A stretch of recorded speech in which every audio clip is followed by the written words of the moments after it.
आज हम लोग बात करते हैं पीसीएल जेई एई टीजी2 के बारे में कि पीसीएल एई जेई टीजी2 की जो वैकेंसी है वो कब तक आएगी, उसके बारे में बात करते हैं। क्योंकि आप लोगों ने एक न्यूज़ देखा होगा जो विभाग द्वारा वायरल किया गया था। उसमें बताया गया था कि पीसीएल एई की जो वैकेंसी है उत्तर प्रदेश लोक सेवा आयोग कराएगा और यूपी पीसीएल जेई और टीजी2 की जो वैकेंसी है वो यूपी ट्रिपल एससी कराएगी। तो जो उत्तर प्रदेश लोक सेवा आयोग है यानी यूपीपीएससी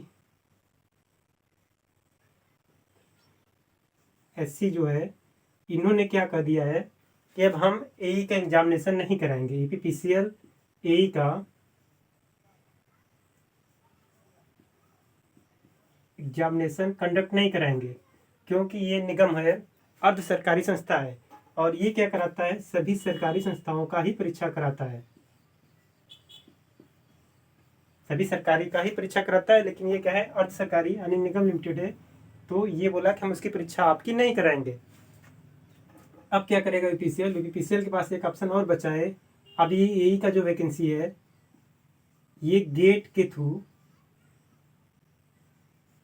कराने की बात करेगा। अब कहाँ जाएगा? गेट के माध्यम से हो सकता है कराए, गेट पे जाए। अब बचा यूपी जेई और ए, इस पे भी जो यूपी ट्रिपल एससी है, यूपी ट्रिपल एससी आप लोग को पता है कि दुनिया का सबसे घटिया विभाग है।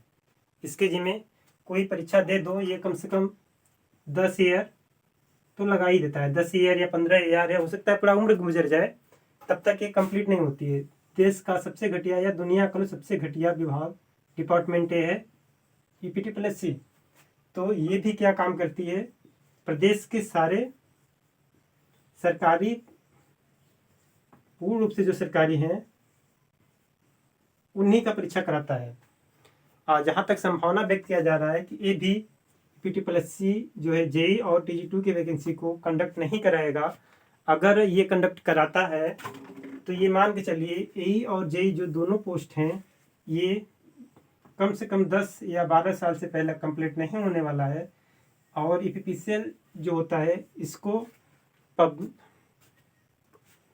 कहते हैं ह्यूमन पावर की बहुत ज़्यादा पावर आवश्यकता होती है। इसको तुरंत ही जॉब करने वाले चाहिए, मतलब तुरंत ह्यूमन पावर की आवश्यकता है।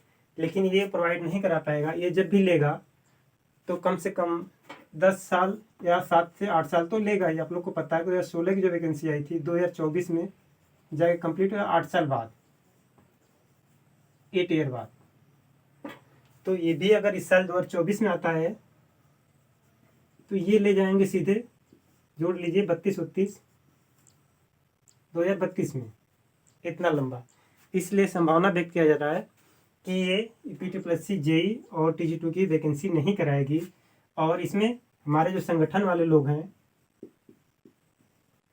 वो भी पूर्ण रूप से जोर लगाए पड़े हैं कि ये परीक्षा ईपीटीपीएससी के माध्यम से न हो। साथ ही में पीपीसीएल के जो कर्मचारी हैं वो भी चाह रहे हैं कि परीक्षा ईपीपीसीएल की जो हो विद्युत सेवा आयोग ही कराए। अब आगे देखिए कोई नोटिस आएगा तो पता चलेगा। ये भी कंफर्म कोई न्यूज़ नहीं है, बस एक संभावना व्यक्त किया जा रहा है कि ईपीटीपीएससी के हाथ में जाएगा तो ये पूरा बेकार हो जाएगा। जहाँ तक संभावना है कि ये भी मना कर देगा, जैसे उत्तर प्रदेश लोक सेवा आयोग ने मना कर दिया कराने से। दूसरी बड़ी बात, ईपीपीसीएल की वैकेंसी कब आती है? तो ईपीपीसीएल की वैकेंसी अक्सर सितंबर या अक्टूबर में ही आती है, उसके पहले नहीं आती है। या इधर अगर 2 मंथ में नहीं आती है तो ये फिर चली जाएगी फरवरी मार्च में, फरवरी मार्च से पहले नहीं आएगी। अब तक का ये रिकॉर्ड है कि जब भी परीक्षा देता है, वैकेंसी देता है पीसीएल, तो सितंबर या अक्टूबर में देता है। अगर सितंबर में देता है तो ये नवंबर में परीक्षा कराने का पूरा 100% चांस रहता है।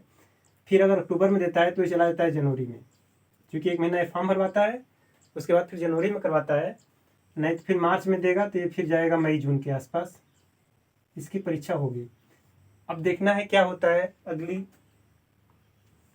नोटिस क्या आती है पीसीएल संबंधित, उसी का वेट कर रहे हैं हम लोग भी। बस यही जानकारी हमें आप लोग को देनी थी। आप लोग भी अपनी राय बताएं कमेंट में कि ईपीटीपीएससी क्या करेगा, इस परीक्षा को कंडक्ट कराएगा या मना कर देगा, इस बारे में जानकारी दें। और आगे हमें जो भी जानकारी मिलेगी हम आपको ज़रूर दिलाएंगे। जय हिंद, नमस्कार।